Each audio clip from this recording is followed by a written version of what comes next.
Hello, everyone. Welcome to this presentation on platelet-rich plasma for the thin endometrium.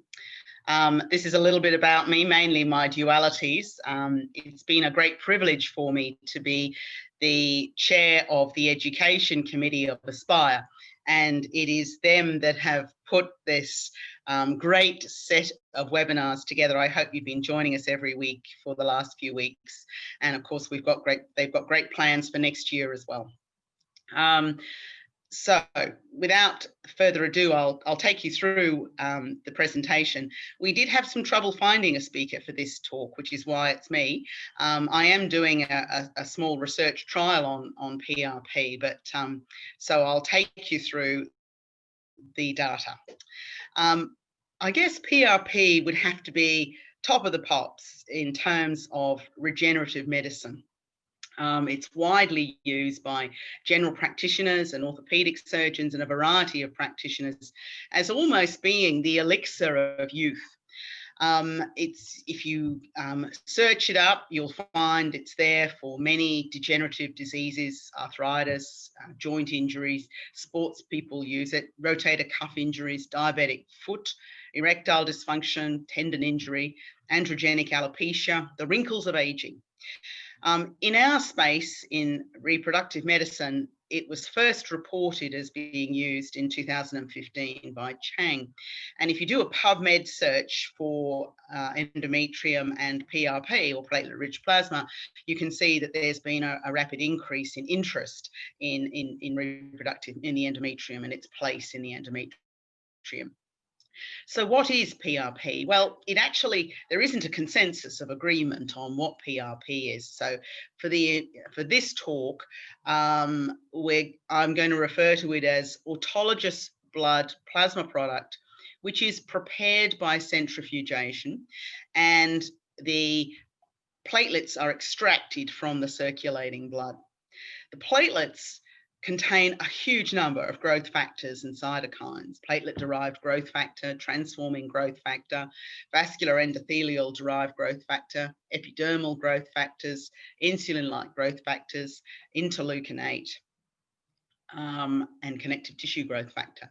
And this is an electron micrograph of platelets, and you can see they're absolutely stuffed full. They're like a sort of micronized immunomodulating agent because they are so full of huge numbers of densely packed granules and adhesion molecules and growth factors and lysosomes. And the consensus is that these are, for the most part, regenerative and anti-inflammatory. But their role is really largely uncharted, particularly in the endometrium. And you can see that they can involve a huge number of cells from the immune system and the hemopoietic system. And we don't really have much of an idea what the PRP really does. So how do we make PRP? Well, according to the Therapeutics Goods Association of Australia, you require firstly spinning to precipitate the red blood cells, which you can see here, and the buffy coat is in the intermediate zone, and the plasma is in the supernatant. And it's the buffy coats that are then removed and then spun again with another centrifugation, and the precipitate is the platelet-rich plasma, and the supernatant, which is removed, is the platelet-poor plasma. There are actually many ways of doing this, and I will talk a little bit more about that towards the end of the talk. There obviously has to be an anticoagulant, and that can vary also from lab to lab. So I suppose whenever we have a new treatment or a potential add-on, we need to ask ourselves, is it biologically plausible? So is the use of PRP in the thin endometrium biologically plausible? Well, as we've been talking about the thin endometrium for this webinar, we are familiar with the concept that there is denudation of basal layer of the endometrium very often, with or without fibrosis, either across the cavity or within the endometrium and possibly the subendometrial area. We know that the the endometrium is extraordinarily regenerative tissue, and that regeneration is influenced by progenitor cells from the endometrium and from the bone marrow. In addition to that, there's a lot of data that if there's a lack of specific marker molecules, then endometrial receptivity may be reduced. And it's possible that some of the studies which look at inserting PRP immediately prior to embryo transfer are looking for that, that factor, but we really don't know. So, do the animal studies support the use of PRP in the endometrium? And I'm going to share with you two studies that were published in 2020 from Korea, different units, one in a rat model and one in a murine model.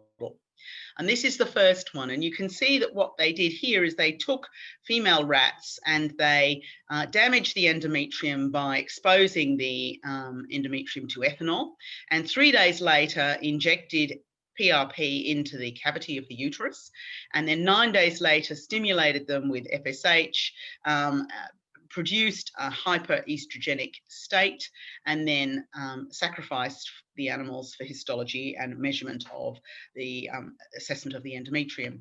And what you can see here is the control endometrium is here on the H&E stain, and you can see the degree of fibrosis in the rat uterus. And you can see after ethanol, the endometrium is greatly reduced with a massive increase in the amount of fibrosis in really a very, very short period of time.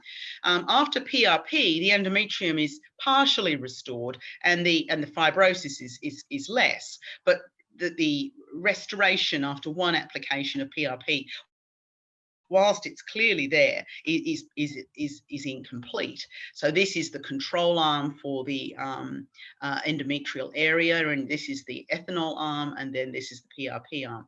This is looking at the amount of fibrosis, so very much higher in ethanol, and pretty much the same in control and PRP. This group also did some expression studies and showed, for instance, that, this is the control in white, the ethanol arm is in the pale blue, and then the darker blue is the PRP arm. And you can see that VEGF is reduced in the ethanol arm, but is returned by PRP almost to the control level. And that you see that in a number of different markers. The second group from Korea used an immunodeficient mouse model, and they produced surgical injury to the uterine horns to produce an Asherman's-like syndrome, and then inserted PRP from human blood into one horn of the uterus. And then there was a third arm that actually did get a sham procedure. And what they then did is used a more physiological model of reproduction. They allowed the immunodeficient mice to mate, and they evaluated the uterus and the litter size. So let's look at those results. Here you can see this is the Asherman's injury at time 0. PRP is inserted into one of the horns at time 7, and then 14 days later they're mated, and then the delivery is evaluated. And you can see here then the time to conceive in the sham arm is brisk, and it's very delayed in the Asherman's arm, and is partially restored in the PRP arm. If you look at the deliveries in the sham arm, this is the control arm, no deliveries in the Asherman's arm, and almost back to normal in PRP. And then this is looking at the litter size in the sham arm, and PRP, not the same litter size, but nonetheless much better than ethanol. So I think these two studies allow the conclusion that the in vitro evidence in the murine and rat model suggests partial improvement in an injured endometrium after a single intrauterine application of PRP. So on the basis of biological plausibility, there is some in vitro data that it might in fact work. When we use PRP, so the next question I pose is, if we use PRP, does it change the endometrial thickness in women who have a thin endometrium? And that answer comes from some elegant work earlier this year from Japan in women, all who have a thin endometrium and were given high exogenous estrogen to thicken the lining, to thicken the endometrial thickness, and then you had PRP. And you can see that if there was no change, that it would be 0. That would be here. But what they did is they had their clinician caring for them, measuring the endometrium. But then they had a blinded measurement by a specialist physician, and they looked for concordance to reduce the subjectivity and bias. And I think that's actually an important thing if we're going to use endometrial thickness is our surrogate outcome in trials of intervention in dealing with the thin endometrium. And you can see here there's a pretty good concordance between the blinded measurements and the unblinded measurements, and also that most of the women had an increase in the thickness of their endometrium by 1, 2, or 3 millimeters. So I think the answer to that is probably yes. There are, I'm now going to take you through the history of use of the PRP in women with a thin endometrium. And I did mention at the beginning of the talk that it was first reported by a group from Guangzhou in China in 2015. And that series were 5 patients who had a thin endometrium who had PRP intrauterine infusion. And all of them conceived a pregnancy following their embryo transfer. And one miscarried, which was proven to be a 45XO. Sadly, live births were not reported in that series. A second one, 2017, a pilot study, again, 10 patients this time with a thin endometrium, but all of them had a thin endometrium. And again, clinical pregnancy only was reported. One did not progress, but live births were not reported. So there's been a number of cohort studies reported since that time. So I was very interested to see that there was a systematic review earlier this year from a group in Iran. Now, if you're a literature skimmer, like we all have to be in some areas, you could be forgiven for thinking that the party was over and we knew what we were doing from the abstract, because this is the summary from the abstract. It's a systematic review of 7 studies involving 625 patients, over 300 cases and 300 controls. The chemical pregnancies and clinical pregnancies and implantation rates are all increased significantly. 1.79 is the risk ratio for the first 2. And the miscarriage rate, whilst it's not significant, doesn't appear to be increased. The endometrial thickness, perhaps a little bit of heterogeneity, but it does seem, the standard mean difference does seem to be increased, roughly 1.79 millimeters. But no evidence, no information on live births. And I quote from the conclusion, PRP is an alternative treatment strategy in patients with a thin endometrium and recurrent implantation failure. It does advise further studies. But when you actually look at the forest plots within that paper, you'll see that only 3 of the 7 studies were randomized controlled trials. So instead of there being 700 women or 600 women randomized, there are really probably only about 270. But the effect does seem to be significant in those 3 randomized controlled trials. And I just want you to take note of those 3 names, because we're going to look at the next forest plot in a moment. Most of the studies, 4 of the others, were all cohort studies. And we know that they have an attendant bias, and they're not as strong in leading us to the truth as randomized controlled trials. But they still seem to have, the cohort studies seem to show benefit. If we look at this patient selection, this time we see that a number of the patients had recurrent implantation failure, and only 2 of them had thin endometrium as their selection criteria. Now that's this webinar is about thin endometrium.